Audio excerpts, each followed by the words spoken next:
Assalamu alaikum everyone. My name is Azminur Rahman and this presentation is based on digital alarm system. The other people who are going to be doing this presentation are MEHEDI HASAN POLASH and TRIDIB SARKAR. For doing this project, we followed some steps. The steps are: Step 1. Identify the requirements. Step 2. Choose components. We choose some components for this project.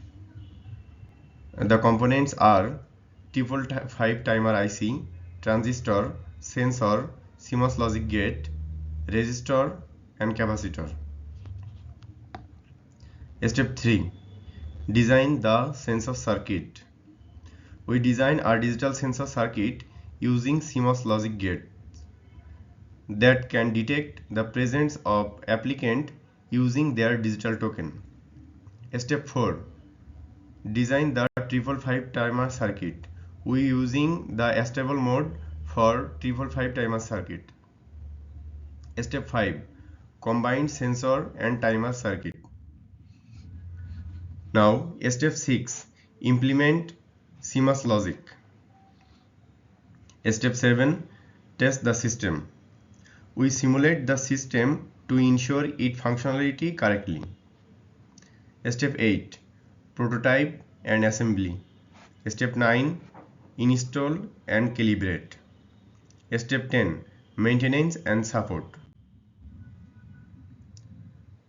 Now for CMOS logic gate, we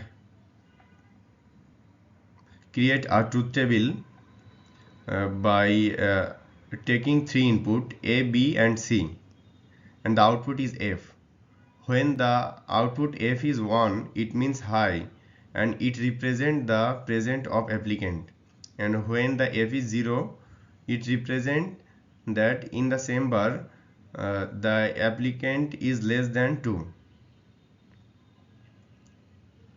We draw this K-map by using the truth table, and we find this equation from the K-map.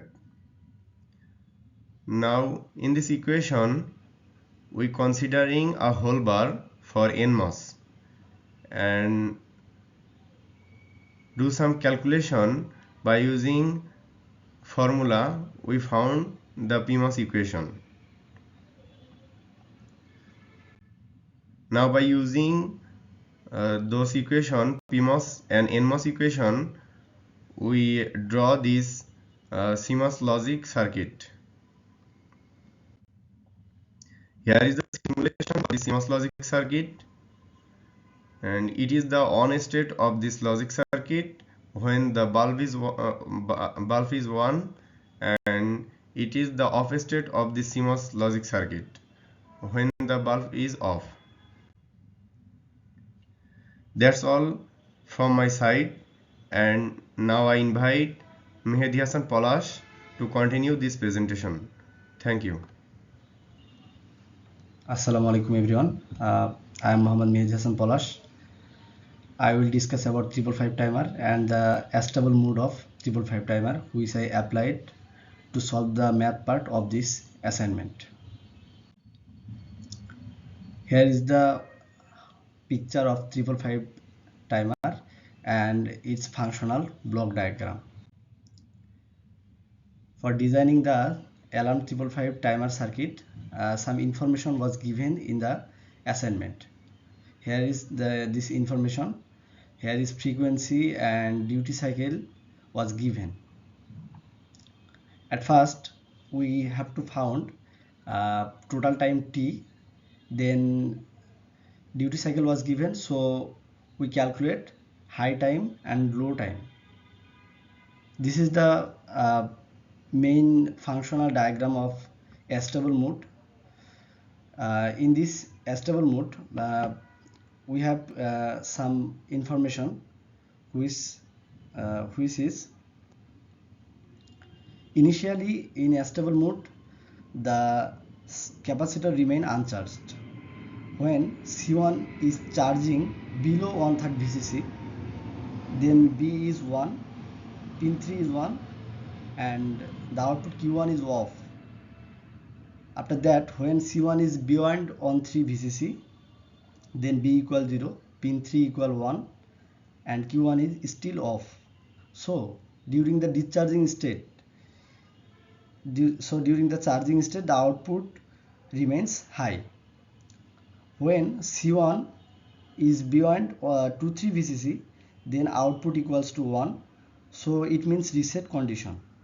Pin 3 equal 0 and Q1 equal 1.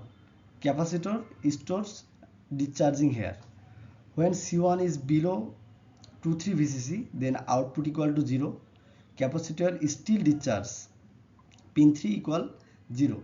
So during discharging phase, output remains 0. This is the main application of a stable state.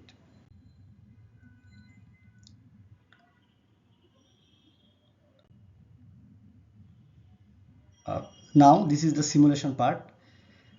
In this simulation diagram, the blue line indicates capacitors charging and discharging. This is the main part of this simulation, and the rest of the part will be discussed by TRIDIB SARKAR.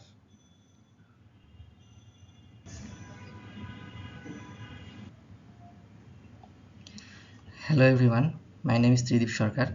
Now I will discuss about the limitations of the developed system.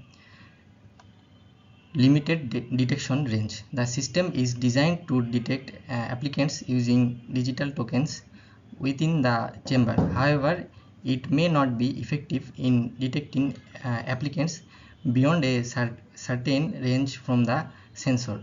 Factors like sensor sensitivity and ambient noise could affect the system's accuracy. Then the fixed delay time. The time delay generated by 555 timer is fixed and cannot be easily adjusted. This might be a limitation when different scenarios or environments require very time delays. Single alarm output. The system has a single alarm output and it does not provide specific information about the number of people detected or their location in the queue.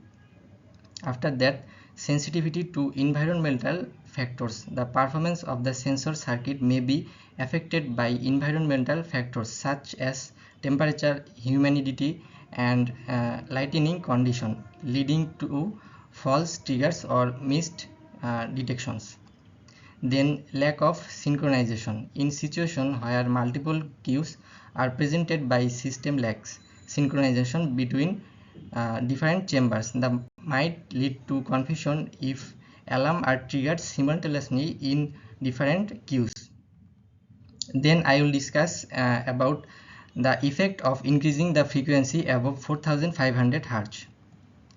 Inaudible alarm. When the frequency exceeds 4500 Hz, then the alarm sound will fall outside the human audible range. People will not be able to hear the alarm, making ineffective in alarming them about potential issues. Decreased detection sensitivity. Higher frequencies might result in decreased sensitivity of the sensor circuit. Some sensors might have limitations in detecting signals extremely high frequencies. Then increased power consumption. Operating the system higher frequencies might require more power as certain components may draw the more current or produce more heat. Then interference and noise. High frequency signals are more susceptible to interference and noise, which can affect the reliability and accuracy of the alarm system. And last point is reduced attention and response. If the alarm frequency is too high, it may not effectively capture people's attention, especially in noisy environments. Higher frequencies might get masked by ambient noise, making it difficult for individuals to respond promptly to the alarm signals. So thank you for staying with us.